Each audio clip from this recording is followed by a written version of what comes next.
Hello दोस्तों, सलामती हो आप पे दोस्तों। एक नहायत अहम चीज़ की तरफ मैं आपकी तवज्जो चाहता हूँ। जैसे ये एक इमेज है, इसके ऊपर हम एक ग्रेडियंट अप्लाई करें, ग्रेडियंट की एक लेयर बनाएं और यहाँ से हम बेसिक ग्रेडियंट ये यहाँ से चूज़ करें और फ़र्ज़ करें कि इसकी हमने यहाँ पे एंगल ज़ीरो लिया है और इसको ओके कर दिया। अब अगर हम यहाँ पे इसका ब्लेंड मोड सॉफ्ट लाइट करें तो ये ग्रेडियंट यहाँ पे अप्लाई हो गया और हमारे इमेज की थोड़ी सी कलर ग्रेडिंग यहाँ पे हो गई। लेकिन जो चीज़ मैं आपको बताना चाहता हूँ वो ये कि अगर मैं इमेज की लेयर को डिसेबल करूँ, ग्रेडियंट को रखूँ, तो यहाँ पे ब्लैक एंड वाइट आपस में ब्लेंड हो रहे हैं। तो क्या ब्लैक एंड वाइट का जो ब्लेंडिंग पॉइंट है, जहाँ पे ये दोनों कलर ब्लेंड हो रहे हैं, क्या ये सही से ब्लेंड हो रहे हैं या नहीं? इसको जानने के लिए ये हम आज कोशिश करेंगे। देखते हैं कि अगर ये सही ना होने से क्या फ़र्क पड़ता है और सही होने से क्या फ़र्क पड़ता है। तो चलें आए शुरू करते हैं।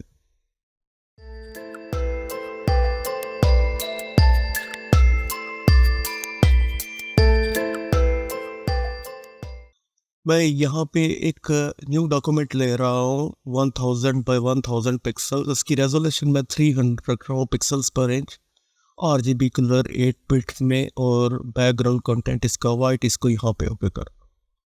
अब यहाँ पे हम ग्रेडियंट यहाँ पे लेते हैं और यहाँ पे ग्रेडियंट को अप्लाई करते हैं। हम यहाँ पे ब्लैक एंड वाइट ही लेते हैं यहाँ पे ग्रेडियंट। अब ग्रेडियंट में आपके पास ये न्यू फोटोशॉप में ये सहूलत मौजूद है कि ये ग्रेडियंट को आप इस ग्रेडियंट को आप यहाँ पे मूव करके जहाँ मर्जी जैसे चाहें वैसा शेड अप्लाई कर सकते हैं। शेड को जहाँ पे लेके जाना चाहें लेके जा सकते हैं। अब अगर हम यहाँ पे देखें कोई बेंडिंग है या नहीं, तो हमें यहाँ पे कोई बेंडिंग नज़र नहीं आ रही। लेकिन अगर हमने बेंडिंग को देखना है तो यहाँ पे हम एक लेवल्स एडजस्टमेंट की एक लेयर बनाते हैं और यहाँ पे अब हम इसको ब्लैक को ज़्यादा ब्लैक और वाइट को ज़्यादा वाइट करके यहाँ पे लेके आते हैं एक दूसरे के करीब। और अब इसको हम यहाँ पे जूम करके देखते हैं तो अब आप यहाँ पे देखें कि ये बेंडिंग यहाँ पे मौजूद है।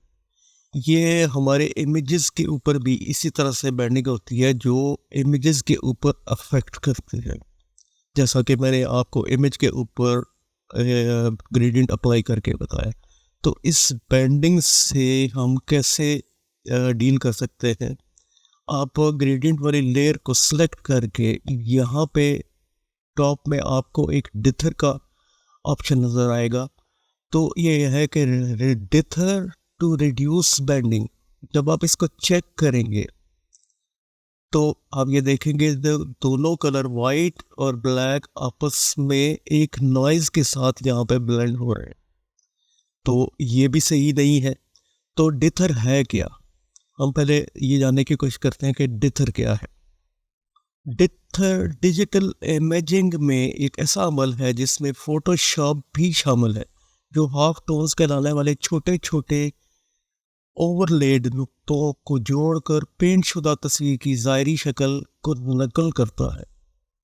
इसके इस्तेमाल जो स्याही के शेड्स का मिलान है उसको बनाने के लिए किया जाता है, जिससे पिक्सल्स की मिलावट के ज़रिए बेहतर तफसील के साथ और ज़्यादा रंग की गहराई हासिल की जा सकती है। इसका इतलाक कई तरीक़ों से किया जा सकता है और चूँकि ये हमारे इमेजेस पे भी अफेक्ट करता है तो हम इस नॉइज़ी ब्लेंड से कैसे निपट सकते हैं।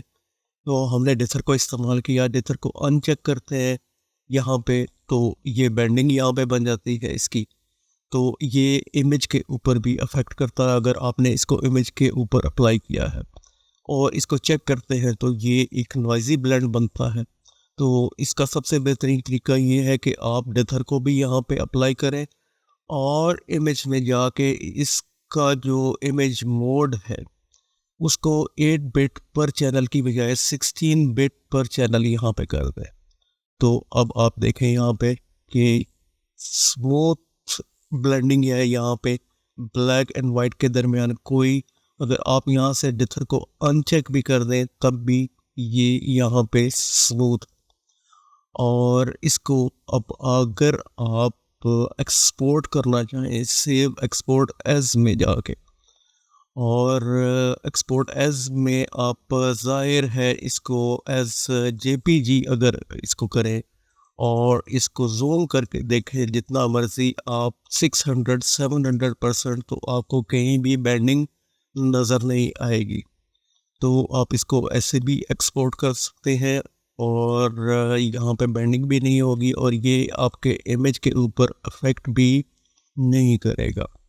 तो इन दो कलर्स की आपस में ब्लेंडिंग के दौरान जो यहाँ पे बन जाता है 8 बिट में, 8 बिट्स पर चैनल में ये जो बैंडिंग बन जाती है उसको से निपटने का बेहतरीन तरीका ये है कि आप डिथर को भी यहाँ पे अप्लाई करें। ये 8 बिट में एक नॉइज़ी ब्लेंड यहाँ पे आपको देगा जो जूम करने से, जूम आउट करने से आपको नज़र नहीं आएगा, लेकिन जैसे आप इसको जूम करेंगे तो ये आपको यहाँ पे नज़र आएगा। और डिथर को अनचेक करेंगे तो ये यहाँ पे आपको बैंडिंग यहाँ पे नज़र आएगी। तो बेहतर तरीका ये है ताकि आपके इमेजेस के ऊपर ये बैंडिंग अप्लाई ना हो और डिथर को अप्लाई करने के बाद ये नॉइज़ी ब्लेंड में अप्लाई ना हो, उस से निपटने के लिए बेहतरीन तरीका यह है कि आप अपने इमेज का मोड जो है वो 16 बिट पर चैनल पे कर दें। तो ये टोटली बेहतरीन और स्मूथ ब्लेंडिंग होगी दोनों कलर्स की दरमियान।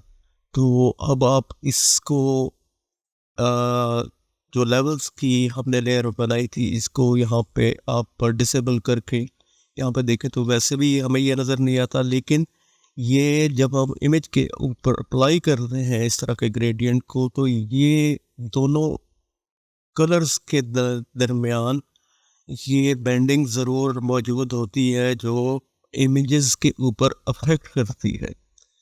तो मुझे उम्मीद है कि बैंडिंग को दूर करने का ये तरीका बहुत आसान तरीका है। ये तरीका आपको पसंद आया होगा, ये वीडियो भी आपको पसंद आई होगी। वीडियो पसंद आई है तो लाइक कीजिए, सब्सक्राइब कीजिए एंड थैंक्स फॉर वाचिंग।